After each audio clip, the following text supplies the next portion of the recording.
might have to restart the show. We're a Doctor Who podcast, and we're talking about Power Rangers and Catholicism. You want to restart again? Then?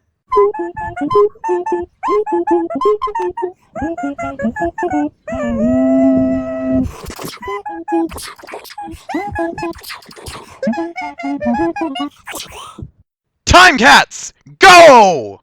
Take two. Yeah, we were doing the post show, and we wanted to start the show again. Then we were talking about Power Rangers and Catholicism, and yeah, no. Anyway, Doctor Who. We had hand mines again. Right. Again. So I'm going to summarize the show in segment I'm going to add in while editing this, and then we're just going to talk about whatever we want related to the episode. So I'm just going to read my notes for the episode so we don't bog down the podcast. Yep, Misty and Clara just teleported, Clara's in a trap, Misty's about to eat her. Story time first. Clips of the Doctor literally running through various incarnations are shown. Doctor Who's referencing previous Doctors a lot more often now, and I like this. Misty provides an explanation for not only how characters can consistently survive improvisation, but also end up stranded wherever the writers want them to. This show handles plot holes so beautifully. Quote, unrelated to the thing. My phone is ringing! And we're back! Okay, so the phone's done, and that thing that happened is done. Where were we? So unrelated to that previous thing, here's a quote. The Doctor always assumes he's going to win. He knows there's always a way to survive, you just have to find it. But what happens if he assumes he's going to die? The Doctor doesn't die, we do. Didn't notice the Series 8 Doctor Who theme had metal clanging noises mixed in until now. I like it. The Doctor kidnaps Davros, who is attached to just a huge amount of life support equipment. The Daleks refer to Davros by name, reminding me that some Daleks exterminate Davros, some see him as a leader, and some see him as a pet. These ones are the latter two, but which one? A city full of Daleks chanting exterminate far in the distance sounds pretty neat, very basic. How deep do you think this hole is? Misty asks Clara. I don't know. I don't know. We could throw a rock down or something. Oh, good idea, Misty says. Pushes Clara in. 20 feet. Turns out Doctor just took Davros' chair, which the Dalek laser force field. Davros' sensors and speakers are just in the chair, so that's why the Daleks and the viewer assumes the Doctor kidnapped Davros. Meanwhile, Misty and Clara are explorer, a sewer made of decaying, undying Daleks. No comment. I made a typo there. They lure in a Dalek, stab it until the poop Daleks eat it, and it blows a hole in the wall. God, these notes are bad. The Doctor threatens to burn Skaro down to the ground if the Daleks don't figure out how to bring Clara back because she still thinks she's been vaporized. Davros is having none of that shit and has Mr. Snaky Nickerson snake the Doctor with the snakes. I hope you are grateful. It wasn't easy to procure. You should feel privileged. The only other chair on Skaro. Davros explains that his life support equipment actually connects him and the rest of the Daleks. All of them. He should be dead right now, but as long as there are Daleks, there will always be Davros. He asks the Doctor to touch one of his life support cables, and he paraphrases the speech from Genesis of the Daleks, where the fourth Doctor asked him what he would do with a pill that contained a world-ending airborne virus. Imagine to hold the heartbeat of every Dalek in the palm of your hands. Davros encourages the Doctor, please, touch it, rewire it, kill the Daleks. Unlike the fourth Doctor who had an existential crisis about having the option, 12 has seen some shit and genuinely seems to consider it. Davros takes his hand and slowly moves it towards the very, very snake-like cables. The Doctor turns away again. He doesn't have an existential crisis about it. He just chooses not to. He isn't here to hurt anybody, even the Daleks. He came because a dying old man asked him to come. Aw, interestingly, he states that there's no such thing as a Doctor. He's just an old man in a box telling stories. It should be noted that 12 leitmotif is not 11th I am the Doctor, and the 12th Doctor variant of I am the Doctor that exists uses an alternate title, Majestic Tale of a Man in a Box. He states that he's only the Doctor if he can overcome his flaws as a person and pretends. Meanwhile, Misty gets the cannibalized Dalek and sticks Clara inside. One could say Clara is now Dalek. Callbacks! Misty leads Clara back to the city to find the Doctor under the guise of a prisoner. A real Dalek asks Clara why her prisoner hasn't been exterminated. Misty states that she is a prisoner of special significance. When asked if she's a Time Lord, she states that she is Time Lady. So some of us can afford the upgrade. Davros finds out the Doctor brought back Gallifrey and congratulates him. He says it with a tone of confusion. This is wonderful news. Davros is sad. One should always have an allegiance to belong. Believe me, I am happy for you, Doctor. He pulls a Darth Vader, begs the Doctor to lean in close, allow Davros to see his face with his own eyes. He shuts off his blue forehead thing, and with some struggle opens the eyes that are in his face. He begs, in what really seems like his final moments, the same way the Doctor has so often in the last few seasons repeated, Doctor, did I do right? Am I a good man? Nope. But the Daleks were originally an invention out of necessity. Skaro was being torn apart by a civil war. Davros needed to end it. He created the Daleks to end it from his own DNA, the DNA of his people, to exterminate the opposition, to end the civil war, to preserve peace, the only way he understood. You want to go overboard, but they're even the words of it. Daleks were always just a scared child desperately clinging to life. But you know, you can't feel too bad. They're still a Nazi allegory. I mean, seriously. And then he tells a joke. Look at me, Doctor. Did you doubt I was dying? Well, yeah. Then we have established one thing. You are not a good Doctor. And they have a good laugh. Holy shit. Or an explanation of why the Doctor originally left his homeworld. Davros is dying, wishes to see the sunrise. The Doctor tries to keep him alive until he can see it. I'm surprised you would go to such great lengths to help me. I'm not helping you. I'm helping a little boy I couldn't save on the battlefield. Oh, but it turns out Davros was faking his little moment here this whole time to get the Doctor to touch the cables we all knew were snakes. Davros starts sapping regeneration energy from the Doctor. Misty has a good old shit moment when all the Daleks around her and Clara start regenerating. Luckily, Misty rescues the Doctor while this is happening. But it's too late. Every Dalek in the universe is a newly regenerated Time Lord now, apparently, including the poop Daleks, which are very, very angry and start exterminating the whole planet. The Doctor meets up with Clara, but she isn't able to tell the Doctor it's her. Misty finds him, knows this is Clara, but tells the Doctor that this is the Dalek that killed her. 12 may be similar to 9, but he's not the same. He doesn't hate the Daleks enough to act without thinking. He notices this Dalek isn't hurting him, that it's saying mercy, which he thinks that the Daleks shouldn't know how to say. He asks it to open its casing. Ta-da! It's Clara. Now she's safe. The Doctor rushes into the room the TARDIS was destroyed in. He confirms my theory from the previous podcast episode that destroying the outer casing of the TARDIS doesn't do shit. If it's destroyed, he can just reconstitute it with a sonic screwdriver. And while he gave his last sonic screwdriver to Davros, the sunglasses he's been wearing since 1128 AD apparently are sonic Google glasses. So ta-da! He reforms the TARDIS around himself and Clara. They warp away, abandoning Misty in a soon-to-collapse city. But of course, Misty closes her arc to this episode, saying she already thought of a way out. She'll be fine. As the Doctor and Clara watch the city of the Daleks crumble, he wonders how Clara made it say mercy. The Doctor wasn't aware Daleks machinery could understand mercy. He wasn't present the last time we heard a Dalek use that word. So to correct the paradox, he went back in time to the beginning of part 1 to aim a Dalek gun at young Davros and save him from the handmines. To teach the Daleks mercy. He ends the episode by walking the young Davros home. And according to the teaser, the next episode will be about ghosts in an underwater nuclear plant. Neat. And that was the summary of the episode. Yeah, that happened. All of that. It's almost like it took only a couple of seconds. Yeah. Yeah. So. The magic of editing. The magic of editing. So anyway, the Snake Man appeared again. And now I'm going to replace every instance of the word Snake Man with Taco Bell. That had nothing to do with the episode, but she just said the magic of editing. So now we're gonna do that. Anyway, so this then don't bother changing yourself. Just say Taco Bell. No, I'll keep on calling him the Taco Bell. Yeah, and then it'll make it explain to all the viewers yeah, that it'll make it sound funnier when I edit in me saying Taco Bell over you talking about the Taco Bell. Taco Bell. Yes. So anyway, Taco Bell appeared, and yeah, how do you think about those magical snakes of the Taco Bell. being used as cables? On the one hand, I really liked it. On the other, I was disappointed that Davros hadn't changed. But at the same time, he's a villain. You kind of have to keep him evil. So yeah, that was some good TV there. That was watching him try to make himself. I know exactly how this is going to sound now after hearing last week's episode, and those faces and hearing me trying to stammer things out is quite a doozy. Yeah, should I edit the stammering out and the stuttering? I have a train of thought about that. On the one hand, I want to keep it because, well, it's natural, and I feel like since we both have various speaking problems, I kind of wanted to keep it in as a kind of fuck you to ableists. Yeah, and but on the other hand, I'm aware of how it sounds, and it's just going to take a lot of people out of it. So I'm of mixed mind about that. Yeah. Because not everyone speaks perfectly. Not everyone can go up on stage and just flow like, say, Stephen Colbert does on his show. Yeah. So what I'm actually thinking is I'll just leave it in. If the listeners don't like it and aren't dicks about it, I can probably edit a clean version. But also maybe like leave it as a not visual record, but like audio record. Yeah, that's right. Because when you do a regular podcast or a web show, you get more comfortable with speaking. So if the stuttering is a problem, it's a problem that'll get better as time goes on. I don't know. I've been talking for a long time, and it's sort of natural. My natural speaking pattern has a lot of stutters and pauses. Oh yeah, it takes me years to get comfortable with doing anything. So I'm not even sure it's a part of me not being comfortable. It's just a part of my natural speech pattern. James Earl Jones used to stutter.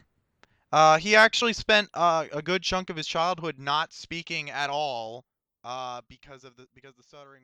We're gonna have to edit all that out and put it in its own separate chunk, and its own 3 or 4 minute chunk where we just randomly devolved into Star Wars. Time Cats, go! Anyway, Doctor Who happened, and so Davros, I like him, except I don't. Like, I really felt like I wanted to believe he was genuine, that he genuinely regretted that having his views in life. And that he felt bad about exterminating his entire people, but except he doesn't seem to view the Khaled as his people. Yeah. From what he said, it sounds like he views the Daleks, the Khaled mutants that he created in his lab, as his people. Yeah, I'd even written out exactly why I thought he had changed, and I mentioned that during the recap that I didn't read to you first. But anyway, so like he views the Daleks as his people, and the only reason they're as xenophobic as they are is because he was in the middle of a civil war that was ripping his planet apart, literally hands growing out of the fucking ground. So like making the Daleks as hateful as they are was what Davros believed was the only way to keep them safe and uphold the peace as best he thought. So that's his logic there. But like I genuinely thought that he was starting to think maybe he'd fucked up and was asking the Doctor honestly, did I fuck up? But no, the Davros was just being Davros. It's like, yep, trying to trick the Doctor into giving up his regeneration energy, which also he did sort of, but yeah. speaking of that, how do you think that's going to affect the Doctor's future regenerations? Gallifrey had given the Doctor like a fuck ton of regenerative energy, so like I think he had. Well, I think they gave him a full complete regeneration cycle. How much of that regeneration cycle do you think that took out of him? Probably a lot. Maybe at least 1 or 2. Yeah. Like 1 regeneration was enough to blow up the TARDIS. So. Yeah, that's true. Of course, David Tennant had put it off a long time, so maybe. It's like. But yeah, the Daleks probably don't need as much regeneration energy per Dalek as a Time Lord does. And plus, they didn't regenerate when he gave them the energy; they just rejuvenated. Yeah, that probably doesn't take as much energy. I called the sewer Daleks the poop Daleks during the notes in my recap. Poop Daleks, yeah, that's. They're basically the poop Daleks. And that whole thing was kind of very kind of. It just shows how evil though that Davros is to have created this system that even once they're slime, they're still living in absolute agony. Did I imagine it, or did that one Dalek say "kill me"? Did I imagine that? I don't know. I'll have to go back and look at that, because yeah. that's kind of what a person would say when they're living for thousands of years is literal slime. Yeah. So Daleks can't die naturally under any circumstances. They can only die if you literally vaporize them. Yeah. But again, this goes to the fact of where the show isn't actually consistent on. Yeah. This so stuff, because we've seen a Dalek get vaporized from being exposed to the sun. Yeah, the first Dalek in the modern series had a self-destruct feature. How would they have a self-destruct feature if they're designed from the DNA onward to stay alive forever? Yeah, and why? And previously, it's been suggested that the Daleks outside of their shells are actually very fragile, which is why they're in those shells in the first place. It's not consistent. Yeah, and I'm not gonna throw much of a do about the Doctor wondering how Daleks had mercy in their vocabulary, because he wasn't around when River Song made that Dalek beg for mercy that one time. Yeah, that's exactly. I mentioned I specifically point that out during the recap. The Doctor wasn't around when that happened, so he wasn't aware of that. And even so, why would the Daleks know what mercy was? Yeah. Yeah, they're supposed to be this fearless race, and yet they beg for mercy. And at the end of this episode, I was under the impression that the hand mines had something to do with Davros losing his legs and his arm, but I guess not. Yeah, because when the Doctor goes back, he goes back to actually genuinely save him. Yeah. And teach him mercy. Yeah. But one thing I want to say about Davros is, especially since this was done in Doctor Who, the characters were created when late 1960s. 1963 was when Doctor Who started. The Daleks were created around the same time. They were the second episode of the show. But what about Davros? Davros was not created until the fourth Doctor era with Genesis of the Daleks, which was referenced and mentioned frequently over this two-parter. Yes, but one of the things that it seems to me that the Daleks and Davros seem to be trying to be drawing heavily from Hitler and the Nazis. Yes, the Daleks are a Nazi allegory. Yeah, that's what I figured. They may not have started as that, but that's what they've evolved into. Yeah, because they believe themselves the perfect race and want to wipe out everything that's not Dalek. Mm-hmm. And that's why.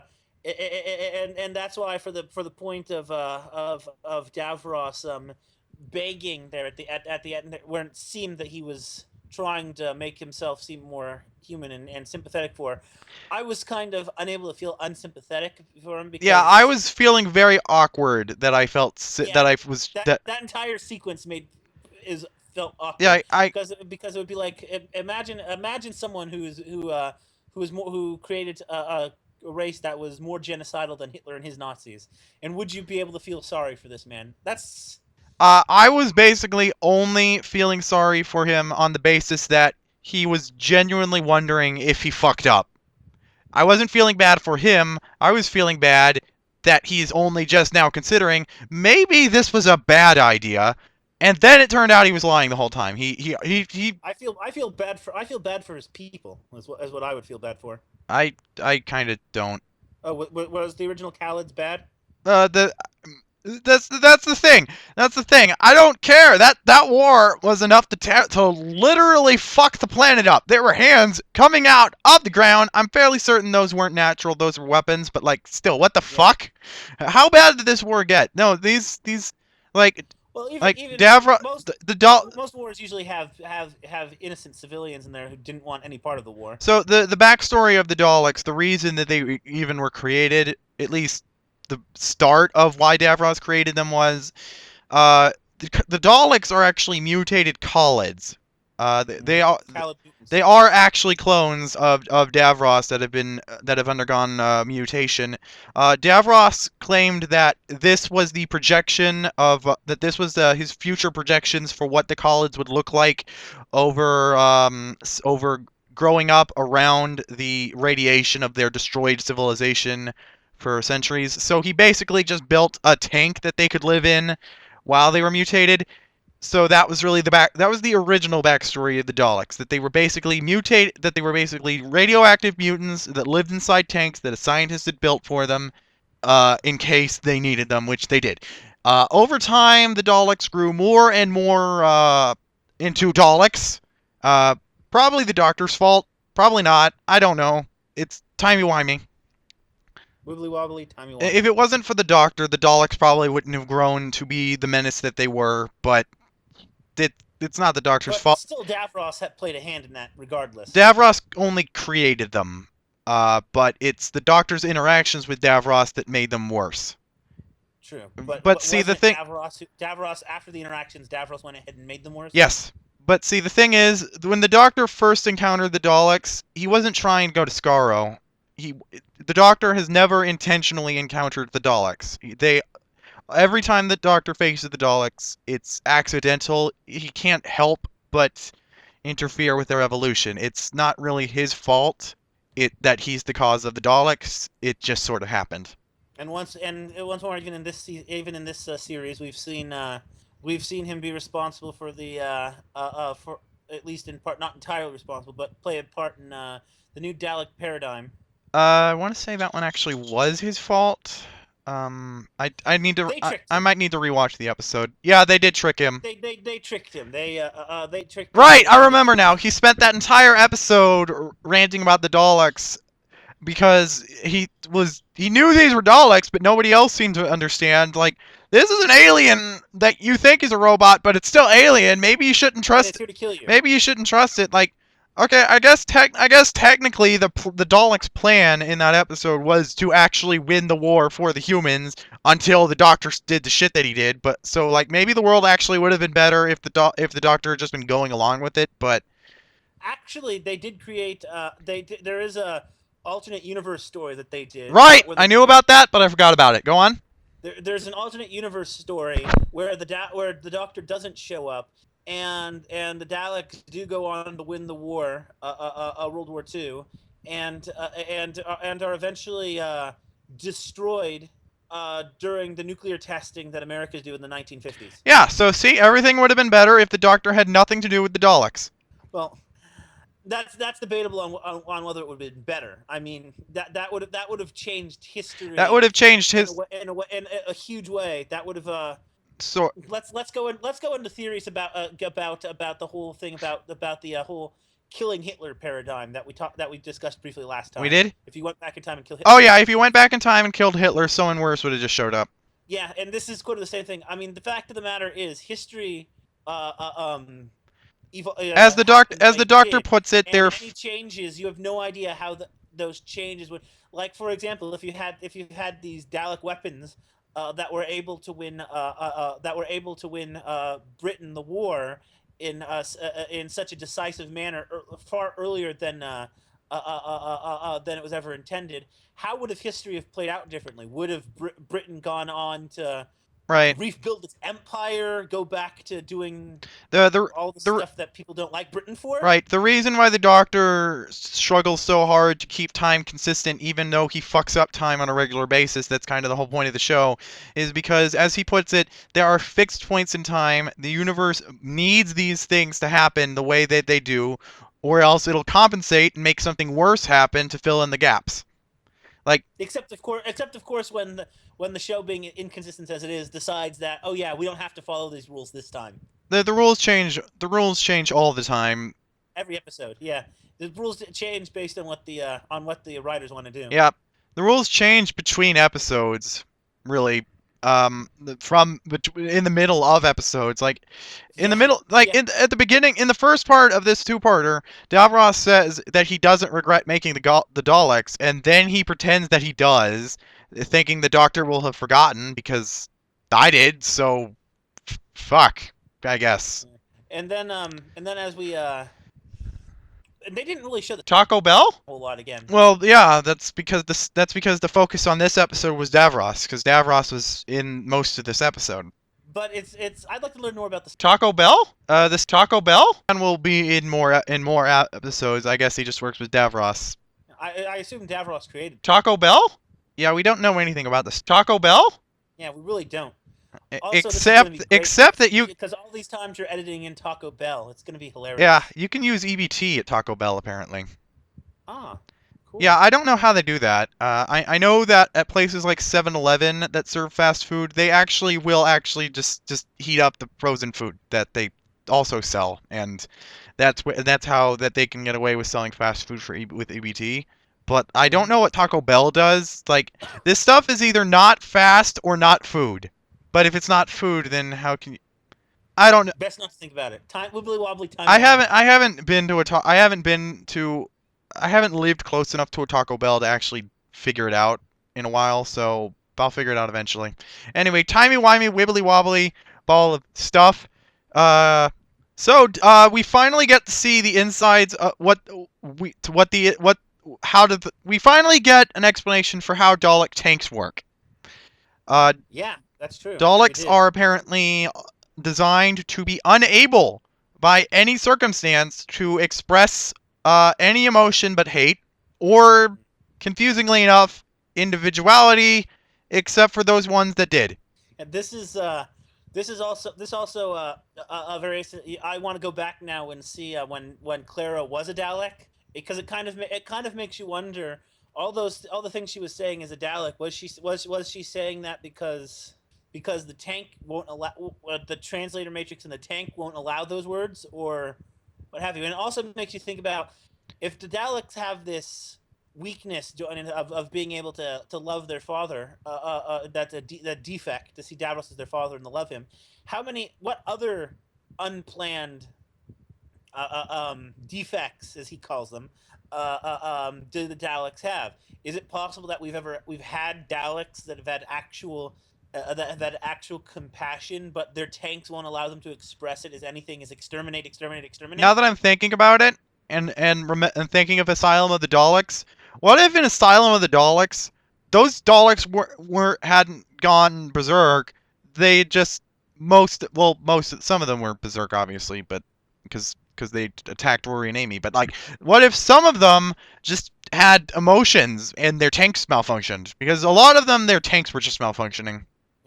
But the ones that attacked Rory and Amy, that doesn't necessarily mean they were necessarily berserk. What if they had emotion and they were trying to express love, and every time they expressed love, it would come out as exterminate, and their blasters would fire. So what if we're just trying to come in for some hugs? That would explain why all they could say was exterminate and blast them. That would explain why that one Dalek took so long to say exterminate, but it was otherwise fine.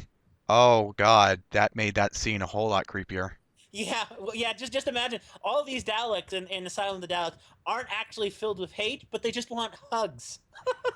It's a nightmare to think about. Okay, so that one Dalek that slowly said exterminate was actually just saying hugs, and was just trying to figure out how to say it through its tank. It's like, well, I have an explanation for that.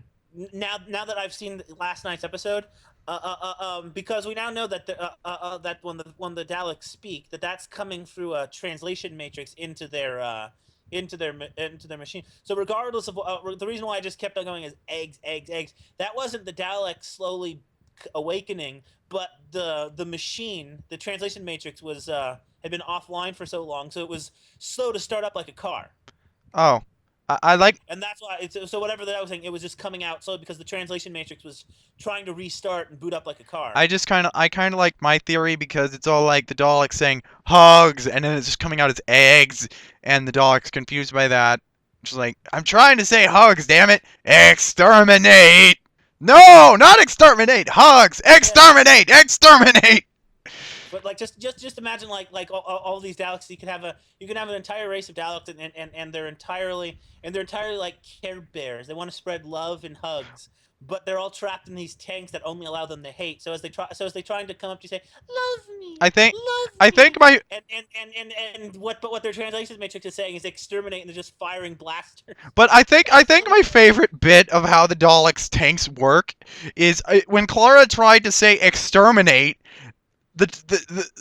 You're okay. When Clara said exterminate, the tank started spinning around and firing rapidly. Yeah. The Daleks are programmed to do that when they actually want to exterminate. It wasn't just Missy's offering us the ability to destroy the world. Hooray! They didn't mean to shoot her. They accidentally shot her that time.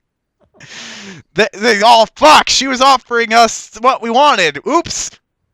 Yeah. Okay. But speaking of Missy. Yes.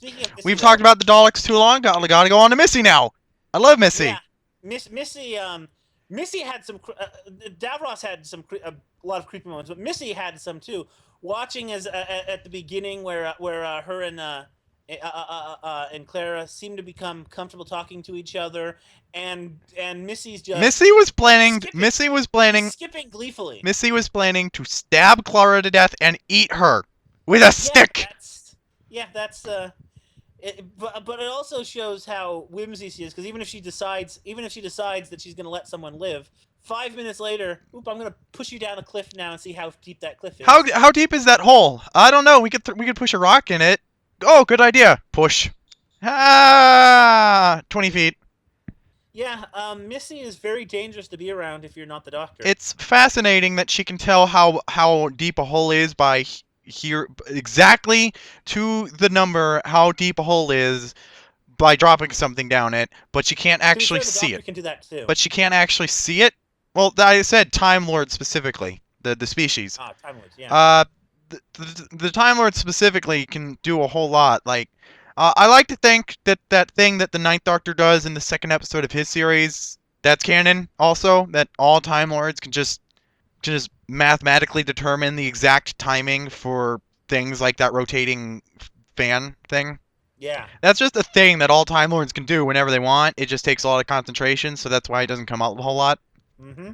But yeah, Missy was really proved to be vicious throughout this entire episode. There are several times where she tries to stab Clara in the back and get her killed. If she even tries to get the Doctor to do it, because she's convinced to prove to the Doctor that he's just like her. Yeah, he's really not. He's just like her. Well, he could be. He could be. That's the thing. He could be, but he chooses not to be.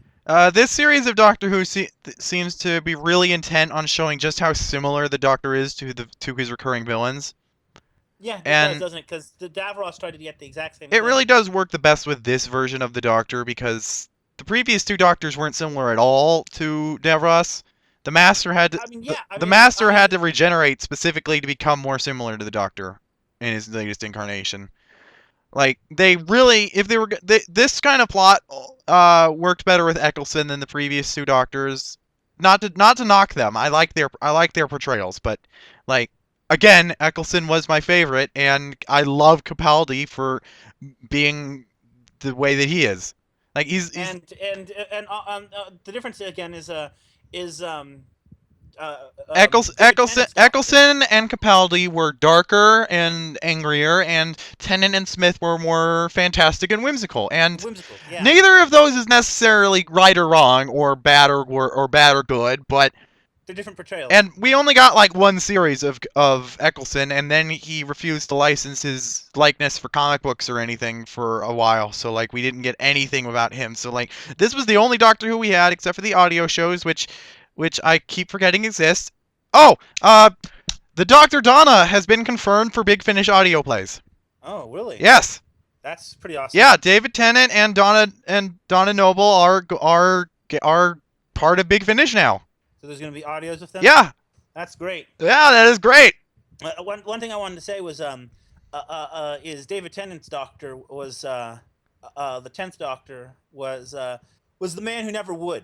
Is basically what it was. He was all about never holding that weapon. And even when he finally does at the end of his lifespan, he chooses not to shoot either the Master or the President in Rassilon, and instead chooses to shoot the device that's chaining them together. Yeah, I don't know why anybody would shoot either of them if that was an option, because that really seemed like the better option. Yeah, he just had to think of it first. But yeah, that was the that's part of the reason why I liked David Tennant and to an extent Matt Smith's Doctor, but especially David Tennant's. Heroes, yeah, I really like the pacifism that he had. Heroes are always more interesting if they don't kill people. That's why a lot of people have. That's the main problem people have with Man of Steel, because Superman. If Superman's willing to kill people, he's not interesting anymore. Like Lex Luthor is going to be the villain in the next Superman movie. Who cares? He has no superpowers. Superman can just go in and kill him. That's what's going to happen probably. Like. Wait, did they have a Superman thing where Superman kills people now? Yeah, Man of Steel, the latest Superman movie. He just straight up snaps General Zod's neck. Yeah, that's could have flown up into the sky to get him to stop firing lasers at people. Could have dug him under the ground so he'd only be firing lasers at rocks. Could have knocked him unconscious or something. Nope, killed him. Yeah. To be fair, he did like scream and like agony after that, like, what have I done? I just killed a guy. But like it doesn't have the emotional weight, because this is not the Superman that we know wouldn't kill people. This is just but see the Batman versus I'm supposed to be the one stuttering, Josie. Sorry, I'm just I'm kidding. I'm teasing you. I probably shouldn't. No, it's fine. But like, so Batman versus Superman actually seems to be running with the idea that Superman is actually a villain now, and Batman has to stop him. And like, Superman is not a villain. They're basically canonizing the debate over Man of Steel now, and that's an interesting way to run with it. We just digressed away from Doctor Who again, and I apologize. Well, now I'm gonna have to digress further, because I want to talk about Batman and Superman's relationships, especially back from the Justice League series. All right, if we're going to digress, can I go to the bathroom? Sure. All right, because that I think was the reason why I was stuttering so much, because I've had to go to the bathroom for an hour. I think I just unplugged my microphone. Did I unplug my microphone? No, I can hear you. All right, I guess I just unplugged my headphones. Right, I'm gonna go to the bathroom. So, you can do a song if you want, or not. I can cut it out if you want. Sure. Be right back.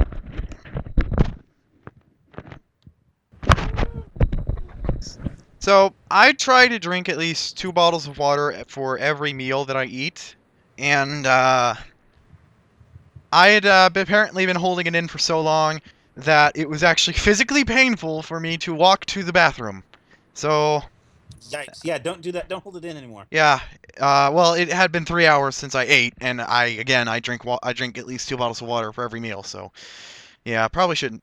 Just remember that not to drink too much water, because you can actually poison yourself with too much water. Yeah, Liam keeps reminding me of that person who died at the Wii contest. Yeah, the one thing about that was that was actually, I seem to recall, was that local to me? I don't remember. It was a water drinking contest for the listeners at home. And the prize was a Wii. This was before everybody already had one. It was a big ticket item. No one could actually find one in stores. I think it was winter 2008. Yeah, it was when it first came out. Winter 2008 was the worst time to get a Wii, to buy a Wii U. But Wii. A Wii, yes, a Wii. Sorry. Yeah, so the lady who won the Wii in the drinking contest died of water poisoning, which is evidently a thing. Actually, I don't even think she was the winner. That's the sad part of it. I think she came in second place and didn't win it either. But yeah, she got real sick from it and died. Yeah. But somebody who's good at math actually showed that unless I am trying to drink too much water, I'm probably not going to. Yeah, if you're drinking too much water, you'll start to feel sick from it. So. Yeah, so basically, if you're drinking for a drinking contest and the prize is the most sought after item of the year, I'm gonna guess that she was drinking like bucket loads of water and not going to the bathroom. A lot of water. So like, yeah. Well, I don't even think she had a chance to go to the bathroom beforehand because it was all during like a 45-minute period. Yeah, so that was too much water, and I think 40 fluid ounces for every meal is reasonable.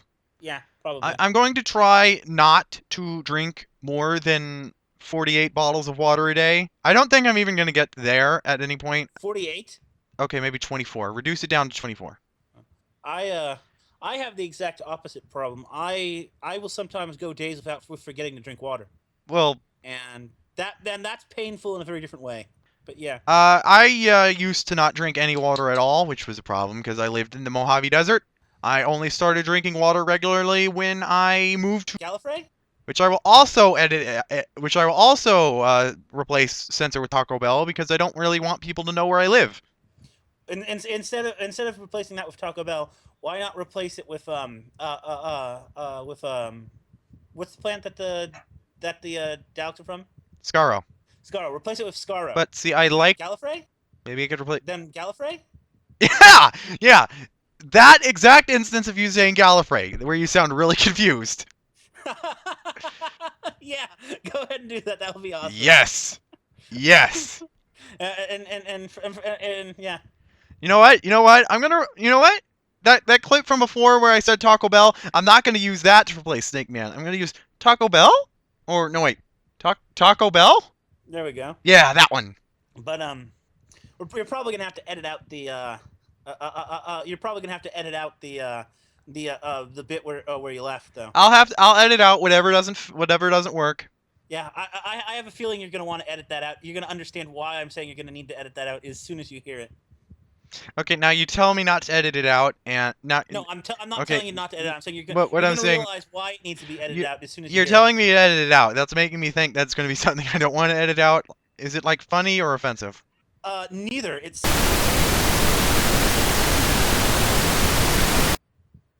And I don't think you want that in the show. No, I don't. I apologize. I'm probably going to cut this out part too, Tom Baker. I was about to say two, and then I said Tom instead, so I tried to correct that. Tom from MySpace. What MySpace. That's still around. I got an email a couple months, either months ago or years ago. They just hit a million. They just hit 1 million. Of what? 1 million what, users? Yeah, users. I couldn't think of what the word was. Somehow I forgot the word users in 2015, but I was just gonna leave it at 1 million. They hit 1 million, just 1 million. And let the viewers extrapolate themselves what you were talking about. Yeah. Maybe it's 1 million Daleks. Maybe they have 1 million Daleks. Maybe Davros is secretly controlling MySpace. MySpace! MySpace! Tom from MySpace! Add me as a friend on MySpace! Wait, they don't have the word friend. Add me as an enemy on MySpace! Oh god, now someone needs to make a parody social network for Daleks. Needs to happen now. Hashtag Dalek Network. No, give like it a more clever. Or Dalek book or something. Something like a Facebook type of thing. Oh, I want to do that. Daleks. Okay, so basically, it'll just be a normal social network, but it will automatically replace all the words with it'll run all of your words through a Dalek translator. So basically, everything you a bit like that. Basically, everyone's username will be Dalek, and their location, instead of friends, you'll have enemies, and instead of you have exterminate. Yeah, but let's take a normal thing. Like let's say someone was like at high school or whatever, and they were talking about how their lunch and how they had right, James Earl Jones and his lunch. But not James Earl Jones. But like someone was at lunch and they had and they opened their sandwich and whatever to eat it, and then their friend next to them had something far superior than what they were eating, like maybe pizza or something like that, and they were angry. And so in Dalek space, rather than complaining about how jelly they are, they'd say, well, let's say Davros as a blank name. Davros was eating a pizza. It makes me so angry. I wanted to exterminate him. I'm so conflicted. On the one hand, this part is hilarious and I need to keep it in, but on the other, I really, really want to try to make a Chrome extension that will just automatically add a Dalek filter to Facebook. That would be awesome. I want to do it myself, and I know if this part airs, someone else will do it, and then I won't get to do it anymore. But on the other hand, this part's hilarious, and I need to keep it in, so now I'm all conflicted. I'm just gonna air it. It's gonna take too long for me to be able to make it. I'm sad now. Sad kitty is sad. It's fine. It's fine. It takes me way too long to make stuff. I have a whole bunch of game concepts that I don't even dare talk about publicly anymore. I had a list of them on my website once, and I tried to be as vague as possible about them because I didn't want anybody using these ideas before I could. Especially this one that I've apparently been working on since 2004. So that's... 2004 was when the new Doctor series started. Yeah, you keep saying that, but I could have sworn that aired in 2005. Yeah, but I seem to recall seeing a copyright for the Christmas special. That was probably when the trademark was filed. But it showed it on the TV. I don't know. Because like, I don't know, maybe it was 2005. I don't Disney know. tried to trademark the Mexican Day of the Dead because that was the title of the 2017 Pixar movie at the time. And Mexico didn't like that. I don't think anyone likes that when someone tries to put a copyright on some major thing like that. The Maori people of New Zealand certainly did it when Lego tried to trademark aspects of their culture for Bionicle. Remember when Donald Trump tried to trademark "You're fired"? Oh no, he actually did trademark that. That's trademarked. Nobody. I'm pretty sure he failed. I'm pretty sure it didn't work. Let me say. No, that's why you don't ever see characters on a TV show say "you're fired" unless they're specifically referring to Donald Trump.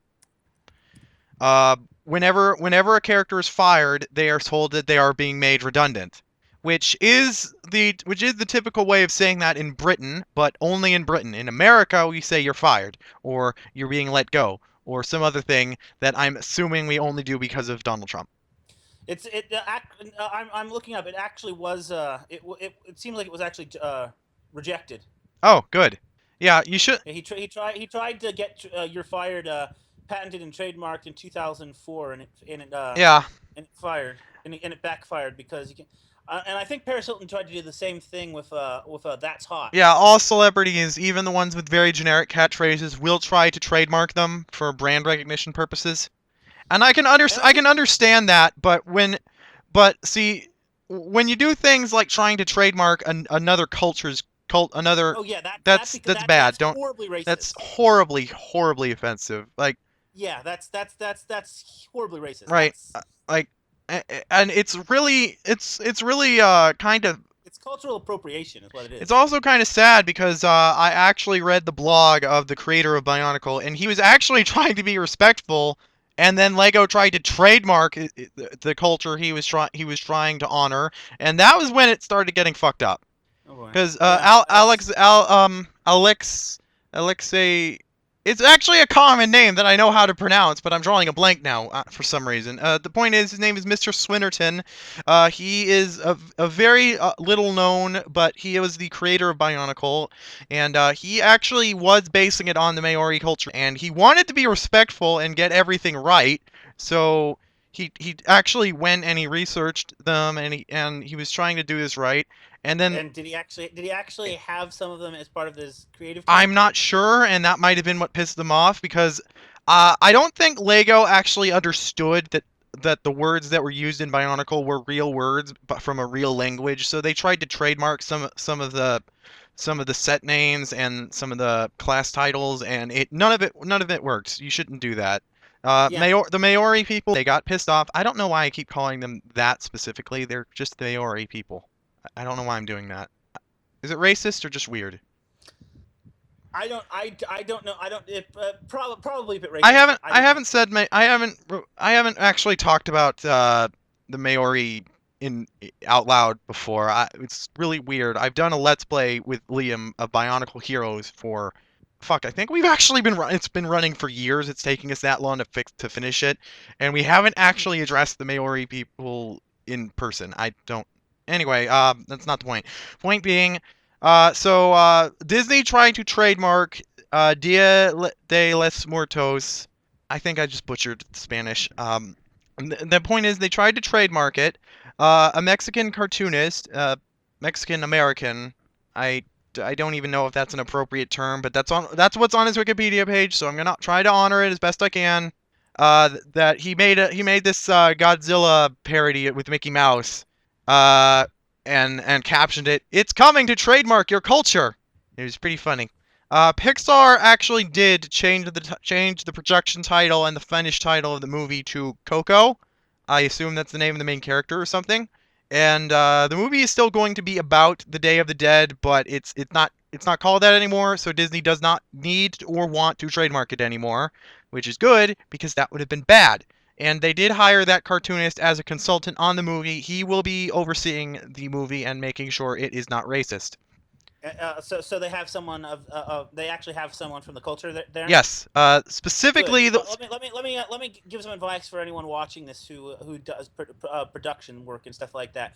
Whenever you are talking about a culture or an experience or a group of people, of marginalized people or what have you, for your creative works or whatever, always make sure you have someone or someone's from that culture or group working as part of your creative staff. And if you can't get a hold of anybody from that group, don't do that thing. Yes. For example, especially if you're a major publication or whatever, or one of these things that can actually afford to have employees and stuff like that, there is never an excuse for that, especially then, because you can afford to hire people. And what it's going to look like to everyone else is going to look like you just want to hire. Well, people are going to say you want to hire white people. They might not all be white, but you might not be white. But as a general rule, when you're having about an ethnic or an ethnic group or a religious group, or say trans people, for example, always make sure you have people from that group represented, so you get things right. And also for outward appearances, because you're regardless of it, you're going to want to, because again, with these people, with any kind of marginalized folk, a lot of us are discriminated against and have trouble getting jobs, and we want jobs. Okay, we want jobs as well as that. We want to be represented. We want to not be discriminated against in the hiring practices, and so that's why it really helps to hire people to help you with that, because it's fair. Yeah, to put into perspective how bad it is for trans people looking for work, trans actors and actresses who are applying to play transgender characters in stuff are actually turned down on the premise that they do not look trans enough. Or rather, they do not. What, they don't look? Is it because they don't look trans enough, or because they don't look enough like they're like the CIS are supposed, like cisgendered folks? Yeah. Sort of. Basically, most of the transgender actors and actresses. How do I put this? I want to say a cis-sexist interpretation of what they want people, what they want trans characters. They want like for example, they want trans women to look like cis women.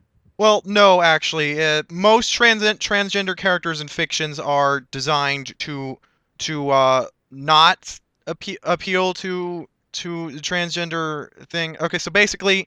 Okay, so here's how everything you just said right now is basically an example of why things are so fucked. Yeah, things are really fucked because basically there are. Get rid of all your expectations for what trans people are supposed to look like. Get rid of all of them. Yeah, there aren't all the expectations. None. Yeah, there should be no. There at this time there are only two depictions of trans characters that ever show up on TV. There's either characters that look like that look like people passing and almost insult and almost jokish. Yes, those are the only two characters that ever appear in fiction, and trans people do not actually look like what people seem to expect us to look like. So except when they do.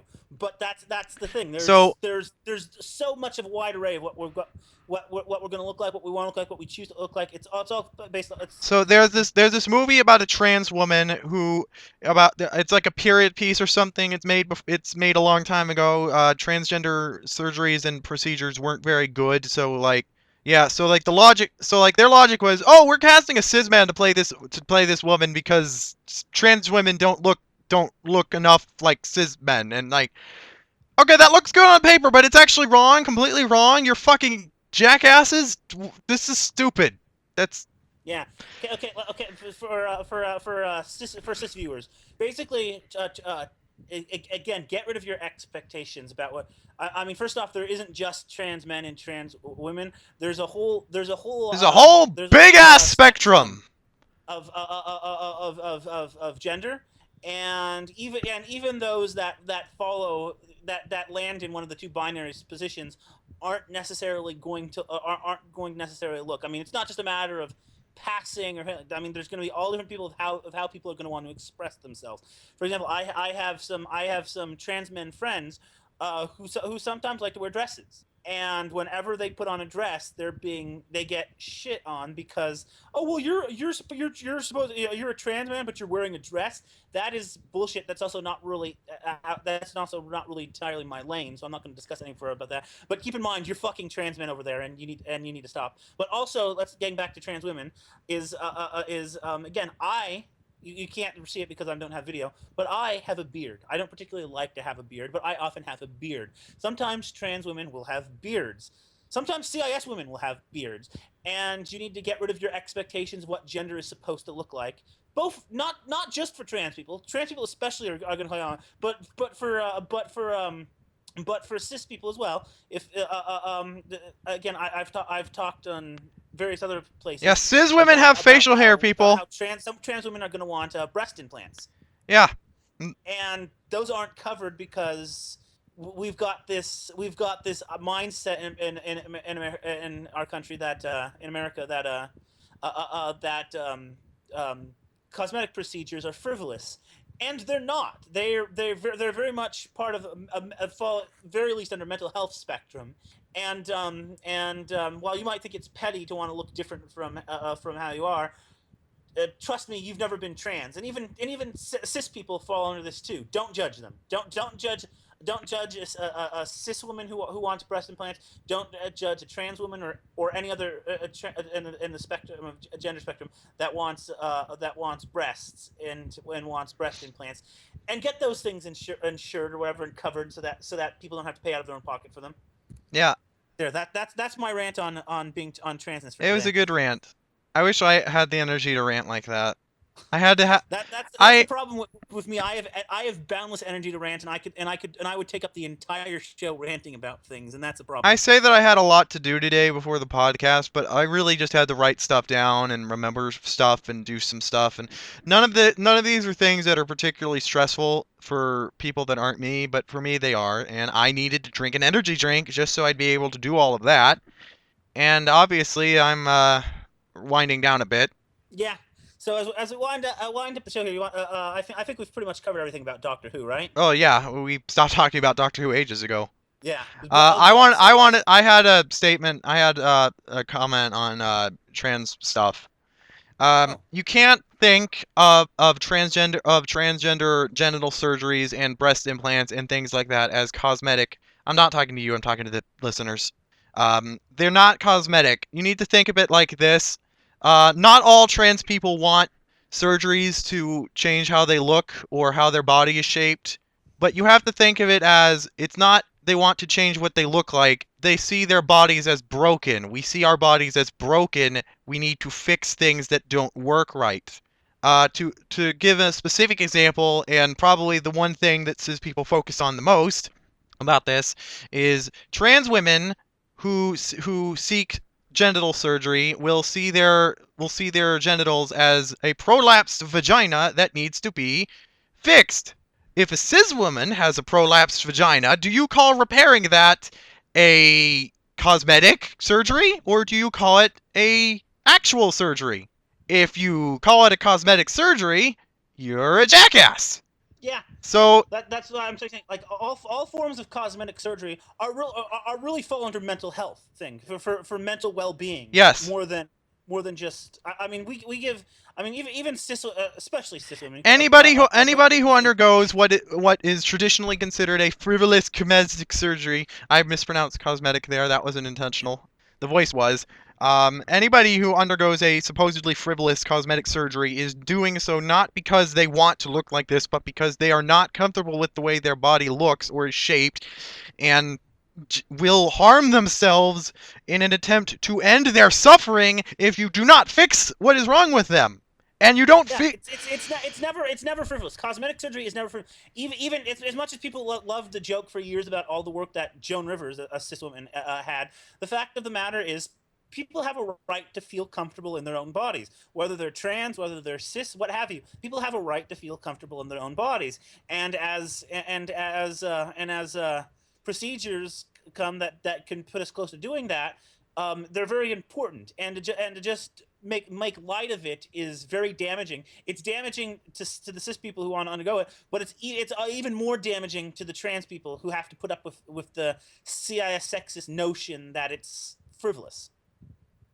This podcast was about Doctor Who, and we turned it into a very angry rant on how society views trans people. We can't really help that. That was bad.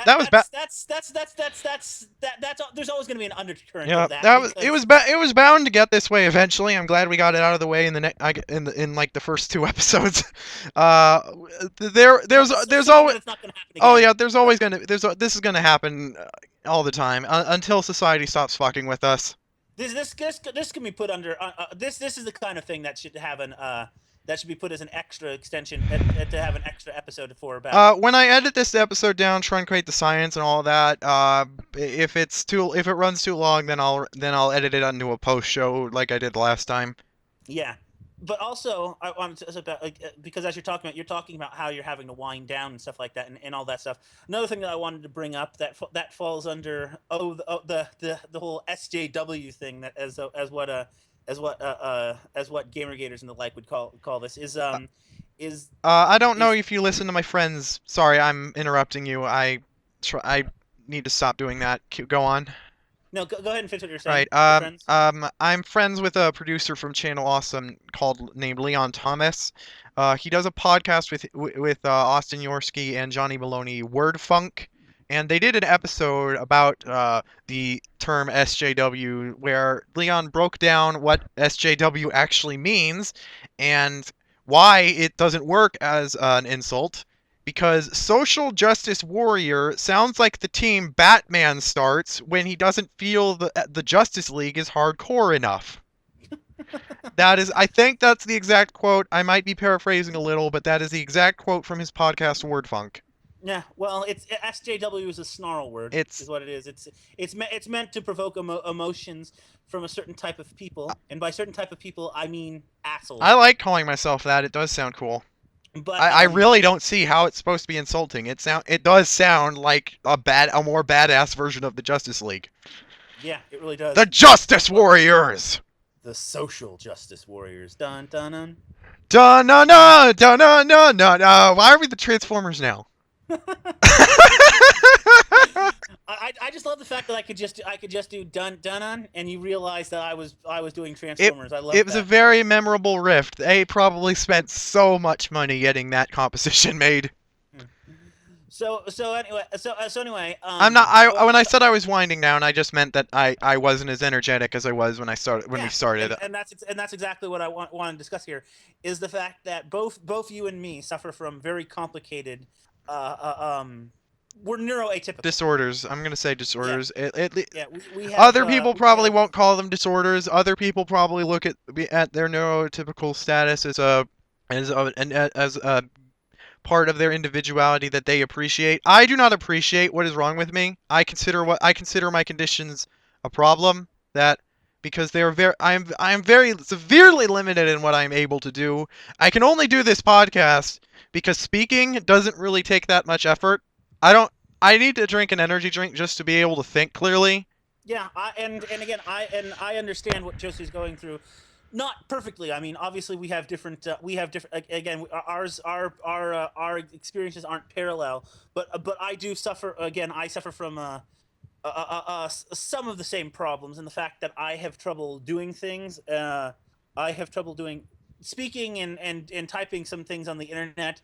Doesn't cause me much problems, but well, obviously speaking does, because I can't even speak right. I have trouble writing, so that's why a lot of the times I post on social media just short sentences that don't really go together. Like, and I have trouble. I have trouble focusing. I have trouble really getting.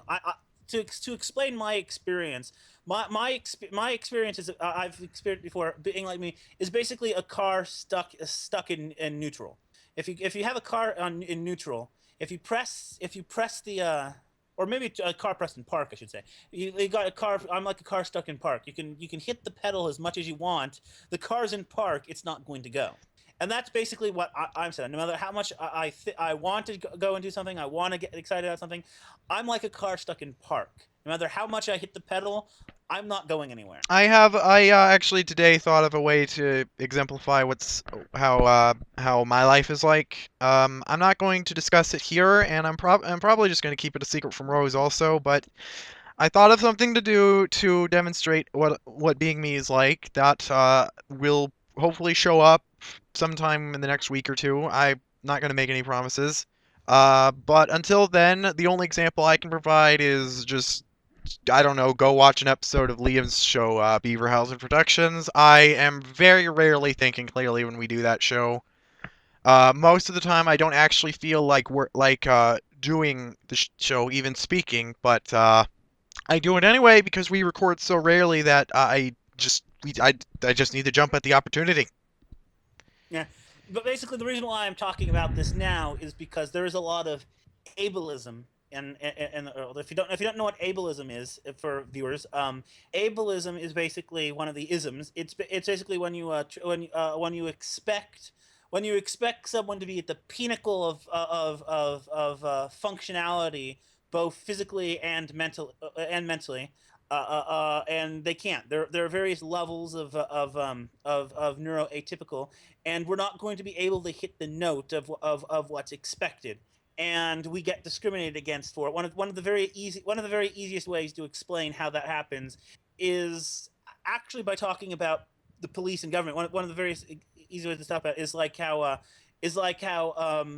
the autistic girl several months ago was dragged off a plane because she was autistic. Her mother made a mention that if she doesn't get food, and she has to have certain kind of food, if she doesn't get food, she will start biting. And because of that, everyone, the flight attendants freaked out. The flight attendant freaked out, told the captain all freaked out, and they eventually landed at an airport they weren't scheduled to land at, and airport security came in and dragged her off the plane. And that's pretty much how it's like for and life can be like that if you're neuroatypical, because people expect you to act a certain a neurotypical way, or else they'll find you weird and they'll find you suspicious. Now there are people, to be fair, that should have suspicion raised on them. There are all kinds of foul, predatory people who will do unspeakable cruelties to people. But then there are also people that are just neuroatypical, and they will get lumped in with horrible people simply because they're neuroatypical. There's all kinds of. I mean, I really don't want to go outside of my lane here and speak to anything specifically like schizophrenia. I have schizophrenic friends, and they would do a much better job of explaining how they're treated than I am. So I'll just use autism as an example because I have it. But autism is basically, my experience of autism is I'm expected to because I'm considered high functioning. I'm expected to hit a high functioning level of where I can do things like a neurotypical person can, and I oftentimes fall well below that bar. And sometimes people think I'm doing it intentionally, or that I'm just lazy, and it's not because I'm lazy. I spent all my childhood being told I was just being lazy. Yeah, I hate that term lazy because so often lazy is used for something that's that's neuroatypical and not just. I mean, another example is how some conservatives think that people living on the streets are just lazy. They're not lazy. Are you the ones that are neuroatypical are there because they're neuroatypical, and because society is not built itself up enough to understand that people need different levels of care. Living on the streets, literally being homeless, living on the streets, is much harder than any job these people could conceivably have. Do you really think if they were lazy, they would be doing this instead of working an actual job? People, come on, seriously. Neuroatypical people also have the ones that even can get themselves to work, which again is something that again doesn't apply to all neuroatypical people. Not all neurotypical people can even hold down a job, even if they were provided the opportunity for one. But oftentimes neuroatypical people aren't even provided the opportunities to have a job or a job that pays decent. There's laws on the book right now that allow neuroatypical people to be paid pennies for in this country, because as long as they're sorted into a separate room, like Goodwill was caught doing that, and it's completely legal, and they put people with different disabilities, autism and all kinds of stuff into a back room, and they all work there, and they get paid like 30 cents an hour. This was like in Chicago or somewhere. This is America, and it's completely legal because there's exceptions for the minimum wage laws for if you're hiring disabled workers, because you're being seen as providing a service or for them, rather than just being exploitive bastards, which is what Goodwill's being, exploitive bastards. So the jobs get credit for get tax credits and stuff for hiring disabled people. They don't just get tax credits. They get tax credits. They get a bunch of benefits. They don't have to follow minimum wage law and can pay the worker because they're doing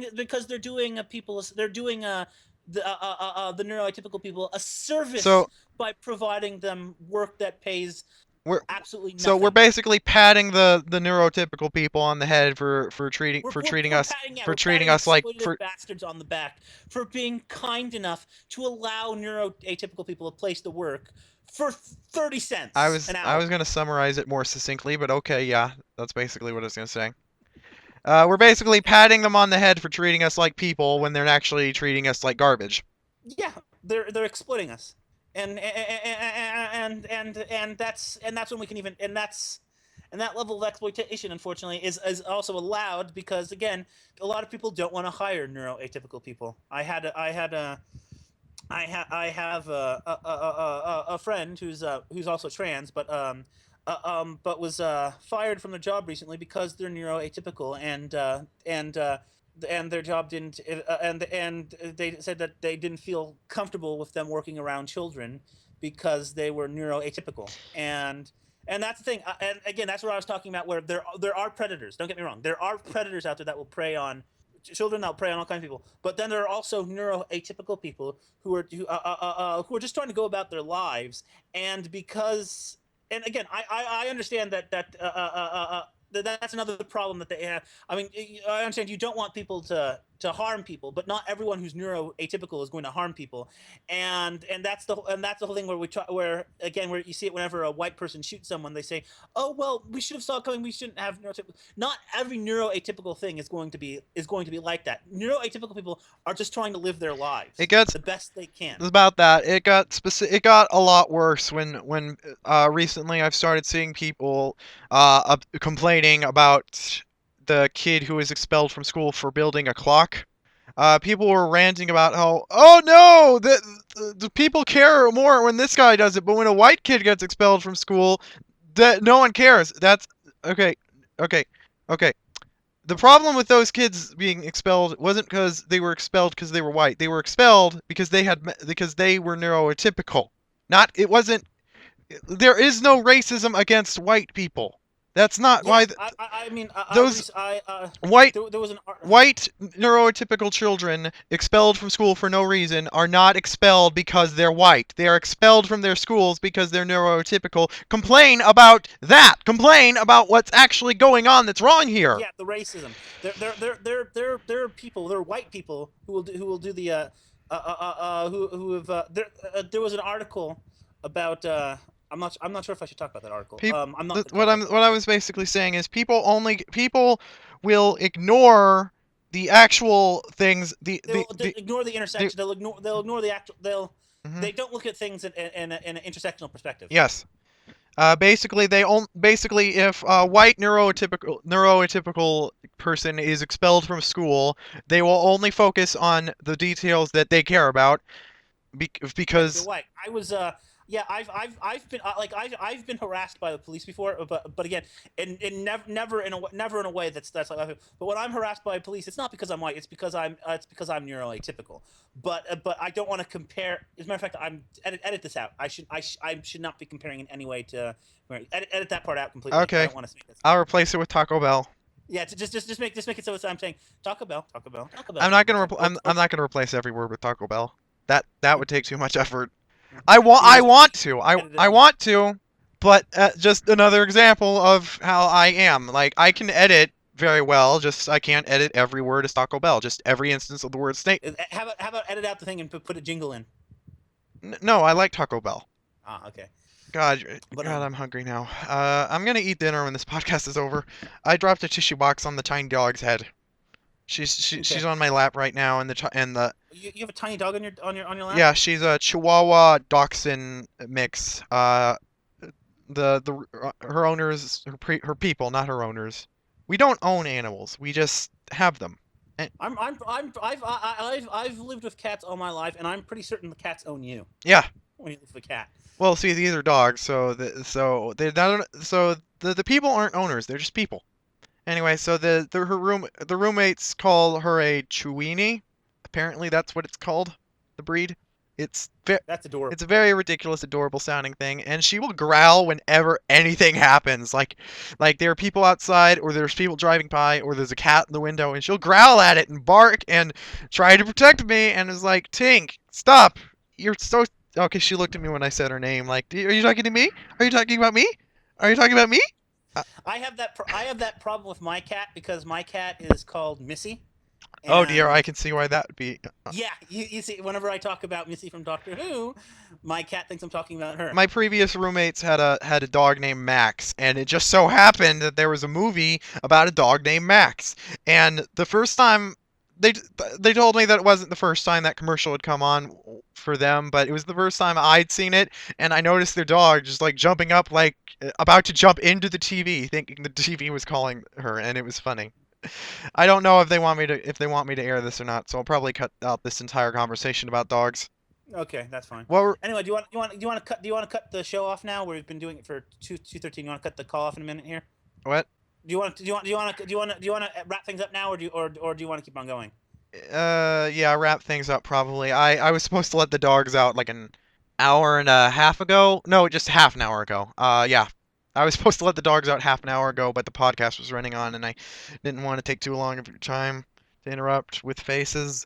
Okay, none of those words fit together, and I'm definitely not in a position where I can keep going.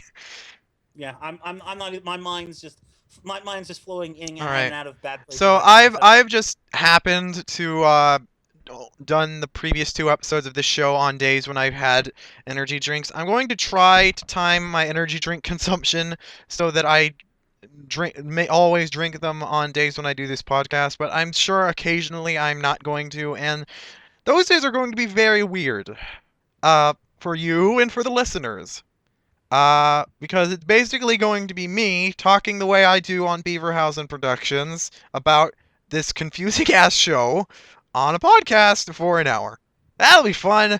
I hope it doesn't come up during Inversion of the Zygons when that airs, because that title is weird enough.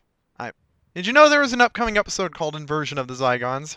I didn't, Josie. Okay, well, there's an Invasion of the Zygons, and part 2 is called Inversion of the Zygons, and is by Stephen Moffat. Oh dear. Because that is the most Stephen Moffat title ever. Yeah. Inversion of the Zygons. What the fuck is that gonna mean? We're back to talking about Doctor Who on this Doctor Who podcast. That's weird.